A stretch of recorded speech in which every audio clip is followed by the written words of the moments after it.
जय साईनाथ, कैसे हैं आप सभी? मैं आशा करती हूँ बाबा के आशीर्वाद से आप सभी बहुत ही खुश और स्वस्थ होंगे। तो साईं भक्तों, बहुत सारे लोग जीवन में बहुत सारे प्रयत्न करते हैं सफलता पाने के लिए, लेकिन क्या उन सबको सफलता मिलती है? सफलता केवल उन्हीं को मिलती है जो केवल प्रयत्न करते रहते हैं। और कई सारे लोग ऐसे होते हैं जो असफल होने के डर से प्रयत्न करना ही छोड़ देते हैं और उनको सफलता नहीं मिल पाती है। आप खुद ही बताइए, आपने एक चिड़िया को तो देखा ही होगा ना, जो चिड़िया जो रहती है, नन्ही चिड़िया, वो कितना अथक परिश्रम से अपना घोंसला बनाती है। तिनका तिनका इकट्ठा करके अपना घोंसला वो बनाती है और उनका उसका घोंसला बन भी नहीं पाया होता है और अचानक कई बार ऐसे होता है कि आंधी तूफान आता है, उसका घोंसला जो होता है, जो अधूरा बनाया घोंसला होता है, वो टूट के बिखर जाता है। लेकिन चिड़िया फिर भी हार नहीं मानती, वो नन्ही सी जीव वो फिर भी हार नहीं मानती, वो दोबारा से वो कोशिश करती, दोबारा से वो तिनके तिनके को इकट्ठा करके घोंसला बनाने का प्रयत्न करती है और तब जाके उसको सफलता मिलती है। तो जब एक चिड़िया जैसी नन्ही सी जीव, चींटी जैसे जो नन्ही सी जीव, जब वो हार नहीं मानते, बार बार कोशिश करते रहते हैं, हम तो फिर भी इंसान हैं, हम तो काफी शक्तिशाली भी हैं और हमें बुद्धि जैसा भी गुण भी दिया है ना, हमारे ईश्वर ने, हमारे साईनाथ ने। तो हम भला क्यों असफल होने के डर से कोशिश करना छोड़ दे? कई सारे लोग कहते हैं कि हमने बहुत कोशिशें कर ली, अब हमने सब हार मान चुके हैं। अब लोग असफल होने के डर से कोशिश करना ही छोड़ देते हैं, जबकि सफलता पाने का मूल मंत्र है कोशिश करना, प्रयत्न करना, निरंतर प्रयत्न करते रहना ही सफलता का मूल मंत्र है। पता सभी को है, लेकिन ये इस बात को करते कितने लोग हैं?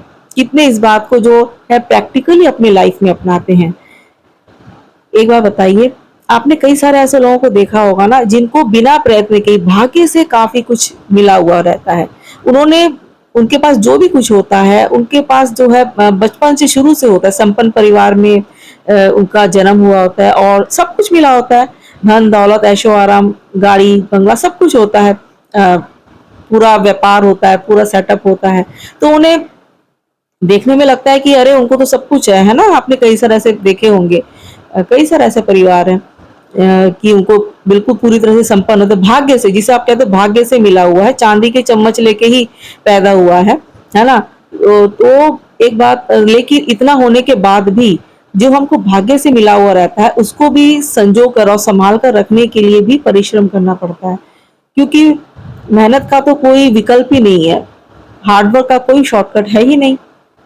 क्योंकि अगर परिश्रम नहीं किया जाए तो जो भाग्य से जो मिला हुआ ना, वो भी हाथ से चला जाता है, वो भी हमसे छूट जाता है और जो हम बनना चाहते हैं, जो हम पाना चाहते हैं, उसका तो सवाल ही नहीं उठता।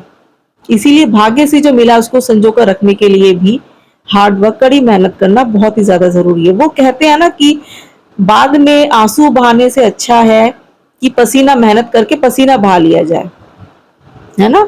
तो इसीलिए बस यही है कि सफलता पाने के लिए असफल होने के डर से कभी भी मेहनत करना छोड़ना नहीं है, परिश्रम लगातार कोशिश करते रहो। और इसके लिए जरूरी क्या है?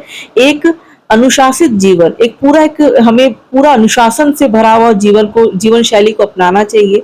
और हमें हमारे अंदर जो भी दुर्गुण, जो भी हमारे हर किसी के अंदर गुण होते हैं, कोई ना कोई कमियां होती है हमारे अंदर, जो भी कमियां हैं, जैसे आलस हो गया और गुस्सा इत्यादि, जो भी हमारे अंदर कमियां हैं, उसको हमें उस पे पूरी तरह से नियंत्रण करना, एक अनुशासित जीवन शैली को अपनाना और अपने लक्ष्य से भटकना नहीं है। जो आप पाना चाहते, जो आप बनना चाहते हैं, जो भी आपको चाहिए, उसके लिए अथक परिश्रम करते रहना, निरंतर लगातार कोशिश करते रहना। कम से कम बाद में जाके हमें ये अफसोस नहीं होगा कि हम, अगर काश एक बार और हम कोशिश करते तो हमें सफलता जरूर मिल जाती, है ना। और फिर हम तो साईं बाबा के भक्त हैं, बाबा के बच्चे हैं। साईं बाबा के जो भी हम, जितने भी हम अनुयायी अनुयायी हैं उनके, हम जितने भी उनके जो है बाबा को गुरु मानते हैं, ईश्वर रूप में मानते हैं, जैसे हम तो बाबा को ईश्वर, हम तो माता पिता के रूप में मानते हैं, बाबा को घर के सदस्य हैं। आपने बाबा की जीवनी पढ़ी होगी या सुनी जरूर होगी, बाबा जी का चरित्र, साईं सच्चरित्र ग्रंथ आपने जरूर पढ़ा होगा। कई प्रकार के हमने जो है फिल्मों में भी, सीरियल इत्यादि में हमने देखा है कि बाबा अथक परिश्रम किया करते थे, हालांकि बाबा को किसी कोई जरूरत नहीं थी। बाबा धुनी, जो बाबा की धुनी है उसके लिए जो लकड़ियां लेने के लिए बाबा जंगलों में जाया करते थे। इतनी परिश्रम करके बाबा लकड़ियां काट के लेके आते थे, इतनी अधिक बाबा मेहनत करते थे। और बाबा बाबा जो भिक्षाटन किया करते थे, हालांकि इसकी भी भिक्षाटन करने की भी बाबा को कोई आवश्यकता नहीं थी, क्योंकि लेकिन फिर भी वहाँ भिक्षाटन भी करते थे। और द्वारका माई में जैसे टूटी फूटी मस्जिद में बाबा किस प्रकार से रहा करते थे, सभी को पता है। हालांकि उस समय बाबा के भक्त इतने संपन्न भक्त थे, और वो चाहते थे कि बाबा एक बहुत बड़े से बाड़े में, बंगले जैसे बाड़े में रहे, लेकिन बाबा ने तो एक द्वार बनाने की, दरवाजा बनाने की भी अनुमति नहीं दी, क्योंकि बाबा का कहना था कि मेरे और मेरे भक्त के बीच में एक किसी दरवाजे का क्या काम, मेरे भक्त को मुझसे मिलने के लिए किसी से अनुमति लेनी पड़ेगी, नहीं। बाबा हमेशा परिश्रम, सुबह बाबा ब्रह्म मुहूर्त में भी उठ जाया करते थे, है ना। बाबा का जीवन, बाबा का ही जीवन, आप कितना सादा और परिश्रम मेहनत भरा जीवन, कितना परिश्रम करके बाबा ने लैंडी बाग का निर्माण किया, जो बागों की फुलवारी है, 2-3 साल के अथक परिश्रम से बाबा ने। और बाबा हमेशा कार्यरत रहे थे, हमेशा बाबा परिश्रम ही क्या करते थे। बाबा को वाला की कोई जरूरत अगर नहीं थी, बाबा अगर चाहते तो बाबा केवल बैठे बैठे बस खाली भविष्यवाणी करते, लोगों के भविष्य संवारते और लोगों से खाली दक्षिणा लिया करते। अगर बाबा चाहते तो बाबा ऐसा कर सकते थे, लेकिन बाबा ने ऐसा कभी नहीं किया।